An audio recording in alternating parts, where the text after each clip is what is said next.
Hello दोस्तों, मैं विनय कुमार आपका विनस्मा अकेडमी में स्वागत करता हूं। आज हम लोग CGPSC SCF जिसमें केमिस्ट्री का जो सिलेबस है उसके बारे में अध्ययन करेंगे। आपके सामने केमिस्ट्री का सिलेबस दिख रहा होगा। इसमें रसायन विज्ञान के अंतर्गत पहलू हैं, इन्हीं सब पहलुओं के बारे में हम लोग पढ़ेंगे। इसी कड़ी में आज हम लोग सिलेबस के अनुसार रासायनिक अभिक्रिया की दर का प्रारंभिक ज्ञान और तीव्र व मंद रासायनिक अभिक्रिया, इन दो टॉपिक को इस वीडियो में कवर अप करेंगे। ठीक है, तो चलिए स्टार्ट करते हैं। रासायनिक अभिक्रिया की दर का प्रारंभिक ज्ञान। ठीक है, तो प्रकृति में क्या होता है कि जितने भी पदार्थ होते हैं सभी क्या होते हैं, परिवर्तनशील होते हैं। अर्थात कोई भी ऐसा पदार्थ नहीं होगा जो कि अपने स्थायी अवस्था में रहेगा ही रहेगा। ठीक है, जैसे कि आप लोहे का भी एग्जाम्पल लेंगे तो लोहे क्या होता है, लोहे वायु और जल की उपस्थिति में भी उनमें जंग लग जाता है। ठीक है, तो जंग लगने के कारण वो पदार्थ भी क्या हो जाता है, एक परिवर्तन हो जाता है, उसमें परिवर्तनशील का गुण आ जाता है। ठीक है, तो हम कह सकते हैं कि प्रकृति में जितने भी पदार्थ हैं, जितने भी तत्व हैं, सभी क्या हैं, सभी चेंजेबल हैं। ठीक है, सभी परिवर्तनशील होते हैं। ठीक है, सामान्य रूप से यह परिवर्तन आपको दो टाइप का देखने को मिलेगा। ठीक है, पहला जो हमारा भौतिक परिवर्तन और रासायनिक परिवर्तन। ठीक है, भौतिक की बात करें तो भौतिक किसे कहेंगे, तो भौतिक वे चीज होते हैं जिसे हम लोग प्रत्यक्ष रूप से देख सकते हैं, जो हमको दिखाई देता है उसी को हम लोग भौतिक कहते हैं। ठीक है, रासायनिक मतलब क्या होता है कि किसी पदार्थ के अंतर्गत होने वाले जो भी क्रियाएं जो होती है वो रसायन के अंतर्गत आता है। ठीक है, भौतिकी अर्थात फिजिक्स में हम लोग जो दिखता है उसी के बारे में अध्ययन करते हैं, और रसायन के अंतर्गत अर्थात केमिस्ट्री के अंतर्गत जो हमको नहीं दिख पाता है अपने नग्न आंखों से, उसके बारे में अध्ययन करते हैं, तो वह हमारा केमिस्ट्री का पार्ट हो जाता है। ठीक है, तो इस तरह से हम लोग भौतिक परिवर्तन और रासायनिक परिवर्तन के बारे में देखते हैं कि आखिर में यह क्या होता है। ठीक है, तो जब पदार्थ के रासायनिक संगठन में कोई परिवर्तन नहीं होता है बल्कि वस्तु की भौतिक अवस्था में परिवर्तन होता है। ठीक है, अर्थात जो कोई पदार्थ है उस केमिकल जो किसी प्रकार का चेंजेस देखने को नहीं मिल पाएगा, परंतु उसके भौतिक अवस्था, अब भौतिक अवस्था मतलब कैसे कि उसका, जैसे कि उसका रंग हो गया, उसकी आकृति हो गई, उसकी आकार हो गया। ठीक है, तो ये सब उसके भौतिक अवस्था है जिसे हम लोग देख सकते हैं। तो इस ऐसे पदार्थ जिसके रासायनिक स्ट्रक्चर में किसी भी प्रकार का परिवर्तन ना हो बल्कि उसके भौतिक अवस्था में परिवर्तन हो, उससे हम लोग भौतिक परिवर्तन के नाम से जानते हैं।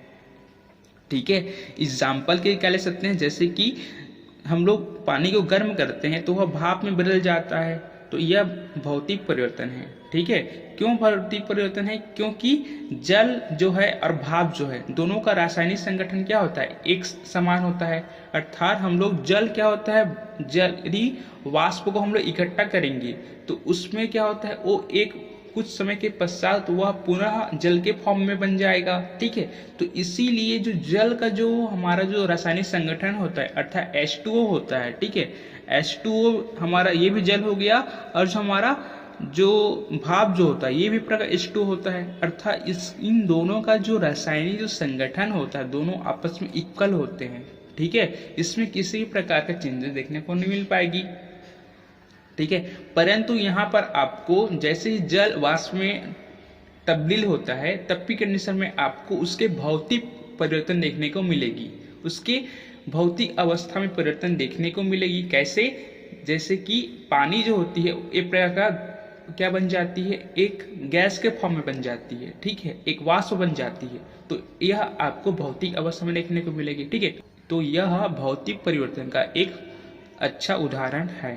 ठीक है, इसी के साथ साथ यदि शक्कर और नमक का जल में घुलना ये भी भौतिक परिवर्तन है, बिजली का बल्ब का जलना ये भी भौतिक परिवर्तन है। अर्थात इसमें किसी भी प्रकार की कोई चेंजेस देखने को नहीं मिल पाएगी रासायनिक संगठन में। ठीक है, ओके, तो ये सब भौतिक परिवर्तन के उदाहरण है। अब हम लोग बात करते हैं कि रासायनिक परिवर्तन किसे कहेंगे, क्या होता है। ठीक है, तो जब पदार्थ के रासायनिक संगठन में परिवर्तन होकर कोई नया पदार्थ बनाता है उसे हम लोग रासायनिक परिवर्तन कहते हैं। ठीक है, जैसे कि एग्जाम्पल के ले सकते हैं, हमारा हाइड्रोजन है। ठीक है, ये हमारा हाइड्रोजन हो गया और हमारा ऑक्सीजन हो गया। ठीक है, ये क्या बनाता है, हमारा पानी बनाता है, तो क्या हो जाएगा 2H2O, इस तरह से इसका निर्माण हो जाता है। अर्थात हाइड्रोजन और ऑक्सीजन दोनों आपस में मिलकर पानी बनाया। ठीक है, तो हम यहाँ पर देख सकते हैं कि इसका रासायनिक संगठन अलग है, इसका भी रासायनिक संगठन अलग है, परंतु दोनों आपस में मिलकर क्या बना रहे हैं, एक नया पदार्थ की निर्माण कर रहे हैं। अर्थात इनके रासायनिक संगठन में परिवर्तन देखने को मिलेगी। तो इस तरह से होने वाले परिवर्तन को ही हम लोग रासायनिक परिवर्तन के नाम से जानते हैं। ओके, एग्जाम्पल के लिए और ले सकते हैं, जैसे कि लोहे में जंग लगना। ठीक है, ये भी एक प्रकार का रासायनिक परिवर्तन है। दूध का दही बनना, भोजन का पाचन मतलब जिस फॉर्म में हम लोग भोजन को ग्रहण करते हैं उसी फॉर्म में उस भोजन का एक्सक्रिएशन हमको उसी रूप में प्राप्त नहीं हो पाता है, बल्कि उसमें चेंजेस देखने को मिलता है। ठीक है, जो हमारा बॉडी के अंदर मेटाबॉलिक रिएक्शन होता है और उसी रिएक्शन के परिणाम स्वरूप ही जो भोजन जो होता है विभिन्न पहलू में टूटता है, वियोजन होता है उसका। ठीक है, तो हमको उसके रासायनिक संगठन में परिवर्तन देखने को मिलता है। ठीक है, इस तरह से होने वाले परिवर्तन को हम लोग रासायनिक परिवर्तन कह सकते हैं। ओके, तो ये हुई बात हमारे रासायनिक परिवर्तन के बारे में और भौतिक परिवर्तन के बारे में। ठीक है, यदि हम लोग रासायनिक परिवर्तन के दौरान कुछ घटनाएं भी होती है, देखिए क्या होती है कि रासायनिक परिवर्तन के फलस्वरूप रासायनिक अभिक्रिया होती है। अर्थात रासायनिक अभिक्रिया को इंग्लिश में केमिकल रिएक्शन कहते हैं। ठीक है, तो रासायनिक अभिक्रिया में मूल पदार्थ एक या एक से अधिक नया रासायनिक पदार्थ बनाता है। जैसे कि हमने पानी का एग्जाम्पल लिया था, तो एक नया पदार्थ बना रहा था। ठीक है, और इसमें क्या होता है कि इस अभिक्रिया में उष्मा या फिर ऊर्जा या फिर बाहर निकलती है या फिर अवशोषित होती है, ऑब्जर्व करेगा या फिर इसको एक्सक्रिएट करेगा। ये दोनों क्रियाएं आपको इस रासायनिक परिवर्तन के दौरान देखने को मिलेगी। ठीक है, इसको हम लोग आने वाले वीडियो में पढ़ेंगे। एक होता है उष्माशोषी अभिक्रिया और एक होता है उष्माक्षेपी अभिक्रिया। इसके बारे में यदि हम लोग पढ़ेंगे तो ये जो हमारा पॉइंट जो बोला गया है यहाँ पर, उष्मा निकलती है और उष्मा अवशोषित होती है, इसके बारे में हम लोग अच्छा सा जान सकते हैं। ठीक है, फिलहाल इतना जानिए कि इस रासायनिक परिवर्तन के दौरान क्या होता है कि ऊर्जा या तो बाहर निकलेगी या फिर अवशोषित करेगी। ठीक है, अब हम लोग बात करते हैं रासायनिक अभिक्रिया की दर या फिर वेग। ठीक है, वेलोसिटी ऑफ केमिकल रिएक्शन या रेट ऑफ केमिकल रिएक्शन। ठीक है, देखते हैं आखिर में यह क्या होता है। सबसे पहले आपको एक कॉन्सेप्ट ये जानिए कि मान लेते हैं ये 2H2 है। ठीक है, प्लस O2 ये हमारे क्या बनाता है, पानी का निर्माण करता है। ये तो आपको अभी बताया मैंने। ठीक है, ये जो हमारा रिएक्शन है इसको हम क्या बोलेंगे, ये जो रिएक्शन है हमारा, इसी को हम लोग रासायनिक अभिक्रिया कहेंगे, क्योंकि इसमें दो पदार्थ आपस में मिलकर किसी तीसरे पदार्थ का निर्माण कर रहे हैं। ठीक है, तो इस क्रिया को हम लोग रासायनिक अभिक्रिया कहेंगे, जैसे कि अभी पढ़े हैं हम लोग। ठीक है, अब यहाँ पर ध्यान दीजिए, जो 2H2 प्लस O2 है, ठीक है, तो जो रासायनिक अभिक्रिया में भाग लेते हैं, ठीक है, भाग कौन ले रहा है, 2H2 भाग ले रहा है और हमारा O2 भाग ले रहा है, और अर्थात हाइड्रोजन भाग ले रहा है, ऑक्सीजन भाग ले रहा है। तो जो भाग लेते हैं रासायनिक अभिक्रिया में उसको हम लोग अभिकारक कहते हैं। ठीक है, और अभिकारक के संयोजन से, ठीक है, जो भी कुछ नया पदार्थ बनता है उसे हम लोग उत्पाद के नाम से जानते हैं या फिर क्रियाफल कहते हैं। ठीक है, इन दो बातों को आप ध्यान दीजिए। ठीक है, जो भाग लेते हैं उससे हम लोग अभिकारक और जो बनता है उससे हम लोग उत्पाद, ये सामान्य बोलचाल की भाषा में। ठीक है, अब देखिए, जब कोई रासायनिक अभिक्रिया होती है तो अभिकारक मतलब जो भाग लेते हैं का सांद्रता क्या होती है, समय के साथ कम होती है और क्रियाफलों की सांद्रता क्या होती है, बढ़ती है। अर्थात इसका मतलब क्या है कि जो भी 2H2, इसी के एग्जाम्पल के थ्रू समझाने का प्रयास करता हूं मैं आपको। ठीक है, इसमें क्या होता है कि अभिकारक की जो भी सांद्रता जो होती है, जो भी इसका कंसेंट्रेशन जो होता है, ये क्या होती है कि कम होती है, ये माइनस होती है, परंतु इसमें क्या होती है, सांद्रता बढ़ती है। क्यों बढ़ती है इसमें, क्योंकि जो पानी का जो निर्माण हुआ है इन दोनों के मिलने से ही निर्माण हुआ है, तो इन दोनों की शक्ति आपको 2H2 में देखने को मिलेगी। परंतु यहाँ पर यदि अभिकारक की बात करें तो 2H2 और O2 अर्थात ऑक्सीजन और हाइड्रोजन दोनों क्या है, अलग अलग हैं। ठीक है, तो इस कंडीशन में इन दोनों की जो कॉन्सेंट्रेशन जो होती है, जो सांद्रता जो होती है अलग अलग, ये क्या होती है, कम होती है। ठीक है, तो इसीलिए यहाँ पर बोला गया है कि रासायनिक अभिक्रिया में अभिकारकों की जो सांद्रता जो होती है जो कम होती है और उत्पादों की जो सांद्रता जो होती है वो अधिक होती है, इसी को यहाँ पर बोला गया है। ठीक है, यहाँ पर इसको भी ध्यान दीजिए, यहाँ पर मात्रक ध्यान दिया गया है कि ग्राम अणु प्रति लीटर। ठीक है, क्वेश्चन पूछा जा सकता है कि रासायनिक अभिक्रिया की सांद्रता को किससे हम लोग डिनोट करते हैं। ठीक है, उसकी मात्रा क्या होती है, तो आपका ग्राम अणु प्रति लीटर होती है। ठीक है, तो इसको ध्यान दीजिए। ओके, अब हम लोग यदि बात करें रासायनिक अभिक्रिया की दर किसे कहेंगे, तो किसी रासायनिक अभिक्रिया की दर इकाई समय अंतराल में अभिकारक अथवा क्रियाफल के सांद्रण में परिवर्तन के बराबर होती है। ठीक है, अर्थात अभिकारक की जो सांद्रता में जो कमी होती है, ठीक है, वो किसी नियत समय के अंतराल में होती है। उत्पादक की हम लोग सांद्रता की बात करें तो वह नियत समय में ही क्या होती है, बढ़ती है, माने वृद्धि होती है। ठीक है, तो हम बोल सकते हैं कि अभिक्रिया की जो दर होती है वो अभिकारक या फिर उत्पाद के सांद्रण में परिवर्तन बटे क्या होगा, नियत समय अंतराल। ठीक है, मतलब कुछ नियत समय रहता है, दोनों के जो कॉन्सेंट्रेशन जो होती है उनमें चेंज होने में कुछ नियत समय तय होता है। तो उसी के अकॉर्डिंग यहाँ पर जो भी अभिक्रिया की दर होती है वो प्रभावित होती है। ठीक है, तो इसी के बोला गया है कि अभिक्रिया की दर बराबर होता है आपका अभिक्रिया या फिर उत्पाद के सांद्रण में परिवर्तन बटे समय अंतराल। ठीक है, देखिए इसको एग्जाम्पल के थ्रू समझने का प्रयास करें तो मान लिया कि कोई एक सामान्य अभिक्रिया है। ठीक है, जो कि आपका A plus B C plus D है, तो A प्लस बी क्या है हमारे, इसका सांद्रता क्या होगी, घटेगी या अर्थात माइनस होगी, और C प्लस डी इसकी सांद्रता क्या होगी, बढ़ेगी या अर्थात प्लस होगी। ठीक है, क्यों प्लस होगी, क्योंकि ये हमारा जो C प्लस डी है ये हमारा एक प्रोडक्ट है, एक उत्पाद है, एक क्रियाफल है, जबकि A प्लस बी क्या है, हमारा अभिकारक है, ये रिएक्टेंट है, ये भाग ले रहे हैं।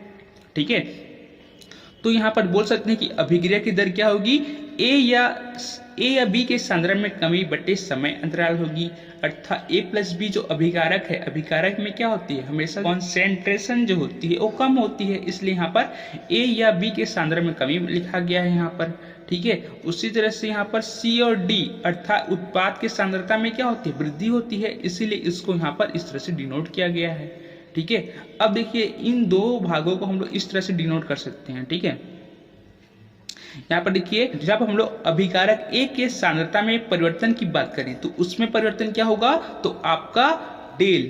ठीक है, जो ट्राइंगल का जो शेप है हम लोग डेल कहते हैं। ठीक है, तो डेल क्या हो जाएगा, A होगा, अपॉन क्या होगा, समय अंतराल में चेंज हो रही है इसलिए डेल्टा T हो जाएगा, T मतलब टाइम होगा। ठीक है, तो यहाँ पर क्या बोलना चाह रहा है, इसके परिणाम स्वरूप हम समझ सकते हैं कि अभिक्रिया की दर क्या है, तो यहाँ पर डेल्टा A है। ठीक है, मतलब minus delta A upon delta T। इसका अर्थ है यदि हम लोग जानने का प्रयास करें तो नियत समय अंतराल में जो A जो अभिकारक है उसकी सांद्रता में क्या हो रही है, कमी देखने को मिल रही है, अर्थात माइनस जो है हमारा ये किसको डिनोट कर रहा है, ये कमी को डिनोट कर रहा है। ठीक है, यदि हम लोग इसी तरह से उत्पाद के सांद्रता में वृद्धि की बात करें तब भी कंडीशन में ये जो माइनस यहाँ पर प्लस हो जाएगा और जो A जो है उसकी जगह C या फिर D आ जाएगा। ठीक है, तो plus delta C upon delta T हो जाएगा। तो इसका अर्थ यही होगा कि नियत समय अंतराल में उत्पाद C के सांद्रता में वृद्धि होगा। ठीक है, इसी को हम लोग डिफरेंशिएट फॉर्म में कह सकते हैं। ठीक है, ओके, इसी के फलस्वरूप हम लोग यहाँ पर इसको एक अलग से फार्मूला के रूप में लिखेंगे, एक नया सूत्र के रूप में उसको अभिरूप प्रदान करेंगे। ठीक है, देखते हैं कि रासायनिक क्रिया की दर क्या होती है, हर क्षण क्या होती है, बदलती रहती है, कभी भी चेंज नहीं हो पाती है, हमेशा बदलती रहती है। चूंकि क्रिया कारकों की जो सांद्रता क्या होती है, कम होती है, और क्रियाफल मतलब उत्पाद और क्रिया कारक मतलब जो अभिकारक होते हैं उसी को यहाँ पर बोला गया है। ठीक है, तो अभिकारक की सांद्रता हमेशा कम होती है और उत्पादों की सांद्रता हमेशा बढ़ती है, इसीलिए किसी भी क्षण क्रिया की दर को निम्न सूत्र में व्यक्त किया जा सकता है। तो निम्न सूत्र क्या है, तो आपका वेग या दर अर्थात वेलोसिटी ऑफ केमिकल रिएक्शन या rate of chemical reaction is equal to dx upon dt। ठीक है, dx अपॉन dt, जहां पर dx आपका क्या है, तो ये dx जो है ये सांद्रता में परिवर्तन है। ठीक है, मतलब किस तरह से सांद्रता में आपको परिवर्तन देखने को मिलेगी, उत्पादों में आपको वृद्धि देखने को मिलेगी, अभिकारक में आपको कमी देखने को मिलेगी। तो वही है हमारा dt की बात करें तो ये आपका समय अंतराल है। क्या है हमारा समय अंतराल है। ठीक है, तो अभिक्रिया की दर को इसी फार्मूला से हम लोग डिनोट करते हैं। ठीक है, यदि हम लोग अभिक्रिया की जो वेग है उसकी जो दर है उसको हम लोग किस इकाई से व्यक्त करते हैं तो इसको ध्यान दीजिए, इसको हम लोग मोल प्रति लीटर, ठीक है, मोल प्रति लीटर प्रति सेकेंड से डिनोट करते हैं। इसकी इकाई है, किसकी इकाई है तो यह आपका अभिक्रिया की दर की इकाई है, अभिक्रिया की वेग की इकाई है। ठीक है, तो इस इकाई को आप ध्यान दीजिए। ओके, तो इससे जुड़े कुछ सवाल देख लेते हैं जिससे कि आपका कॉन्सेप्ट क्लियर हो जाए कि आखिर में कैसा होता है। ठीक है, ओके, देखिए यहाँ पर कुछ प्रश्न दिया गया है यहाँ पर कि मान लिया कि हाइड्रोजन किसी रासायनिक अभिक्रिया में एक क्रियाकारक के रूप में भाग ले रहा है। ठीक है, तो हाइड्रोजन की अभिक्रिया की दर को किस पद में दर्शाया जा सकता है, ऐसा यहाँ पर बोला गया है। ठीक है, अब यहाँ पर ये समझिए कि हाइड्रोजन जो रासायनिक अभिक्रिया में भाग ले रहा है वह किस फॉर्म में है तो वह आपका क्रियाकारक के फॉर्म में है। ठीक है, तो क्रियाकारक क्या होता है, हमेशा उसमें माइनस दिखने को मिलता है, उसकी सांद्रता में क्या होती है, कमी देखने को मिलती है। तो यदि हम लोग इस फार्मूला से इसको लगाएंगे, वेग या दर का फार्मूला क्या होता है, dx/dt होता है। ठीक है, तो इसको हम लोग फार्मूला वाइज यदि लिखेंगे तो क्या हो जाएगा, -d। ठीक है, -d, और यहाँ पर जो रिएक्टेंट है, जो अभिकारक क्या है, हाइड्रोजन है, तो इसको हम लोग हाइड्रोजन इस तरह से लिख सकते हैं, अपॉन क्या हो जाएगा, dt हो जाएगा। ठीक है, तो ये हमारी क्या हो जाएगा, तो ये हमारा अभिक्रिया की वेग हो जाएगा। तो अभिक्रिया की वेग बराबर हो जाएगा -dH2 अपॉन ΔT हो जाएगा। तो इसी को हम लोग प्रदर्शित कर सकते हैं, और यहाँ पर माइनस का डिनोट कर रहा है कि जो भी अभिकारक है उसके सांद्रता में क्या दिखा रहा है, अभिकारक की जो सांद्रता है उसमें कमी दिखा रहा है। कौन, हमारा ये माइनस का चिन्ह। ठीक है, उसी तरह से अगला क्वेश्चन देखिए, मान लिया कि आयोडीन किसी रासायनिक अभिक्रिया में एक क्रियाफल के रूप में काम कर रही है, तो आयोडीन की अभिक्रिया की दर को निम्न पद में दर्शाया जा सकता है। तो किस पद में दर्शाया जा सकता है, ध्यान दीजिए, यहाँ पर जो अभिक्रिया जो में भाग जो ले रहा है, कौन भाग ले रहा है, क्रियाफल भाग ले रहा है, और क्रियाफल में जो कॉन्सेंट्रेशन जो उसमें जो सांद्रता जो होती है वो क्या होती है, तो हमेशा प्लस होती है, उसमें हमेशा वृद्धि देखने को मिलती है।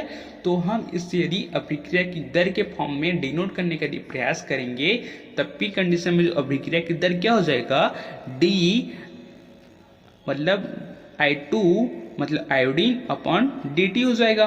तो ये हमारे अभिक्रिया की दर हो जाएगा। ठीक है, तो अभिक्रिया की दर बराबर di2 अपॉन dt, और यहाँ पर प्लस लगेगा। प्लस क्यों लगेगा, क्योंकि यहाँ पर जो क्रियाफल जो है, जो उत्पाद जो है, उसकी सांद्रता में वृद्धि हो रही है, इसलिए यहाँ पर हम लोग प्लस लगा दिए हैं। ठीक है, तो इस तरह से यदि क्वेश्चन आता है तो आप इसको बखूबी रूप से लिख सकते हैं, ऐसा मेरा मानना है। ठीक है, अगला पहलू है कि अभिक्रिया की दर को, यहाँ पर सिर्फ अभिक्रिया लिखा है, इसको लिख लीजिए, अभिक्रिया की दर को प्रभावित करने वाले कारक कौन कौन से। ठीक है, इसको ध्यान दीजिए, क्योंकि यही क्वेश्चन आपके एससीएफ की एग्जाम में जो 2016-17 में जो हुआ था ना, उसी में ये क्वेश्चन पूछा गया है, तो उसको आपको ध्यान देने का जरूरत है। ठीक है, चलिए देख लेते हैं आखिर में कौन कौन सा जो क्रिया जो प्रभावित करती है। ठीक है, देखिए सबसे पहले ये जान लीजिए, हम फार्मूला क्या पढ़े हैं, अभिक्रिया की दर बराबर क्या होता है, dx/dt होता है। ठीक है, अर्थात अभिक्रिया की जो दर होता है ये सांद्रता की क्या होती है, प्रोपोर्शनल होती है, ये अनुक्रमानुपाती होती है। ठीक है, अर्थात यदि अभिक्रिया की दर का मान यदि बढ़ेगा तो सांद्रता का मान भी क्या होगा, बढ़ेगा। यदि अभिक्रिया की दर का मान कम होगा तो सांद्रता की मान भी क्या होगा, कम होगा। तो एक तो यही कारण हो गया कि अभिकारकों का सांद्रण यदि बढ़ता है तो आपका अभिक्रिया की दर भी क्या होगा, बढ़ेगा। यदि घटता है तो अभिक्रिया की दर क्या होगा, वो भी घटेगा। ठीक है, तो ये एक प्रकार का कारक हो गया। अगला कारक की बात करें तो वो हमारा है अभिक्रिया का ताप। ठीक है, अभिक्रिया का ताप से तात्पर्य क्या है, ध्यान दीजिए यहाँ पर, जैसे कि कोई भी एक पदार्थ है, ठीक है, पदार्थ में क्या होता है, छोटे छोटे मॉलिक्यूल्स होते हैं। ठीक है। और छोटे छोटे मॉलिक्यूल्स जो होते हैं तो इसमें क्या होता है कि जैसे ही ये मॉलिक्यूल्स में ताप यदि बढ़ाएंगे, जब हम इसको टेम्परेचर देंगे, ठीक है, तो टेम्परेचर देने के दौरान ही ये छोटे छोटे मॉलिक्यूल जो होते हैं ये बहुत ही वृद्धि करने लगते हैं, ठीक है, बहुत ही एक दूसरे से और चिपकने लगते हैं, ठीक है। तो जितने अधिक मात्रा में हम लोग ताप देंगे, जितने इसको हम लोग हाई करेंगे, तब भी कंडीशन में जो अभिक्रिया की जो दर होगी, ठीक है, जो रेट ऑफ केमिकल रिएक्शन होगा वो उतना ही क्या होगा, उतना ही वो बढ़ेगा, ठीक है। अर्थात कहने के तात्पर्य यही है, यदि ताप बढ़ाएंगे तो ताप बढ़ाएंगे तो अभिक्रिया की दर भी बढ़ेगा, ताप को घटाएंगे तो अभिक्रिया की जो दर है वो भी कम होगा। तो ये भी एक प्रकार का कारक हो गया, ठीक है। अगले कारक की बात करें कि उत्प्रेरक की उपस्थिति अर्थात प्रेजेंस ऑफ कैटालिक्स। कैटालिक्स का काम क्या होता है, ध्यान दीजिए, जो कैटालिक्स जो होते हैं ये किसी भी अभिक्रिया की दर को घटाते हैं और बढ़ाते हैं, दोनों करते हैं ये, इसको ध्यान दीजिए, ठीक है। तो ये दोनों का काम करता है यह हमारा कैटालिक्स या फिर उत्प्रेरक, ठीक है। परंतु यहाँ पर ध्यान ये देना है कि ये अभिक्रिया अर्थात ये किसी भी रासायनिक अभिक्रिया की दर को बढ़ाता तो है ही है, घटाता भी है, परंतु ये स्वयं रिमेन कांस्टेंट रहता है, अर्थात ये खुद अपरिवर्तित रहता है, ये बदलता नहीं है, बल्कि ये किसी अभिक्रिया को चेंज करेगा, उसको घटाएगा या फिर बढ़ाएगा, परंतु ये खुद ब खुद क्या होता है, यह रिमेन कांस्टेंट रहता है, कुछ चेंजेस आपको देखने को नहीं मिलेगी, ठीक है। तो इसको भी ध्यान दीजिए आप लोग। ओके, देखिए अभिक्रिया का दाब, अभिक्रिया की दाब की यदि हम लोग बात करें तो जब अभिक्रिया क्या होती है, गैसीय अवस्था में रहेगी, ठीक है, तब गैस अवस्था में रहेगी, तब दाब बढ़ाने से क्या होगा, आयतन कम होगा, आपको पता ही होगा। जैसे हम जानते हैं प्रेशर इक्वल टू क्या होता है, दाब बराबर मास अपॉन वॉल्यूम होता है, ठीक है। यदि हम लोग कोई भी अभिक्रिया गैस अवस्था में है तो दाब को बढ़ाएंगे, तो जैसे ही दाब को बढ़ाएंगे तो आयतन क्या होगा, आयतन हमारा कम होगा, ठीक है। और आयतन जब कम होगा तो दाब बढ़ेगा, और दाब बढ़ेगा तो जो उसका मास क्या होगा वो भी बढ़ेगा, और यदि मास बढ़ेगा तो क्या होगा, जो भी मॉलिक्यूल्स जो होंगे उसकी संख्या क्या होगी, बढ़ेगी, और उसकी संख्या यदि बढ़ेगी तब भी कंडीशन में अभिक्रिया का जो वेग होगा, अभिक्रिया के जो वेग जो दर होगा वो भी क्या होगा, भी बढ़ने लगेगा, ठीक है। तो इस तरह से अभिक्रिया का दाब भी इस पर एक प्रकार का कारक के रूप में काम करेगा, ठीक है। ओके, देखिए अगला जो हमारा पृष्ठ का क्षेत्रफल, ठीक है, तो स्पष्ट है, यदि अभिकारक ठोस अवस्था में है तो अभिकारक के पृष्ठ क्षेत्रफल यदि वृद्धि होगा तो अभिक्रिया की दर भी क्या होगा, बढ़ जाएगी, है ना।